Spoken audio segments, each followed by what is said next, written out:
Hello, how's it going? Welcome to Weather with Drew. I'm your man, Steve Harvey. We got a good one for you today, so give it up for Steve Harvey. On the broader scale of things, let's take a look at some of the temperatures across the country. As you can tell, we're definitely entering the winter up here in the Northern Hemisphere, with temperatures into the 20s around the Great Lakes, and lots of places in the 50s, with a little sprinkle of the 40s and 30s out west. If we zoom in just a bit, we can see Florida cooling in the 50s for the most part, with warmer weather down in Miami, some all the way into the mid-70s. And just as you expected, Orlando falls into that 50s range, mostly sitting in the mid to high 50s here in Central Florida. I would show you a map for precipitation going on around the country, but I think you'd be disappointed, as for once in our lives, we can say it isn't raining in Florida.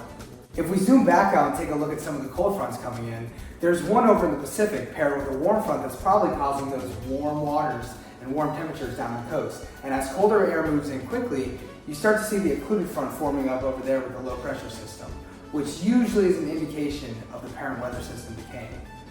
Over on the East Coast, we can see three fronts, one of which is already past Florida, one currently passing over Florida, and another just up north of Florida. The one currently passing Florida is obviously bringing in some of those cold temperatures that we are feeling today, while the stationary front that's passed, I'm sure, is responsible for the previous week of cold weather. Taking a look at our 3-day forecast, we can see that it's going to start to warm up over the next 3 days, with the real feel, or the heat index, similar to what our highs are for the day. This is because we have relatively low humidity, which is in the 50s, causing the real feel temperature not to be inflated by those high levels of humidity. This also affects the dew point, which is lower due to the decreased humidity, lowering water vapor saturation in the air. Our forecast indicates around 7 miles per hour of wind in the next coming days, so make sure you wrap up before you head out the door. Early tonight, a band of persistent high-level clouds like the cirrostratuses will persist to some degree. Projected advection of milder air will result in lower temperatures tonight compared to this morning. Let's send it over to Gus T. Nato in real-life Orlando.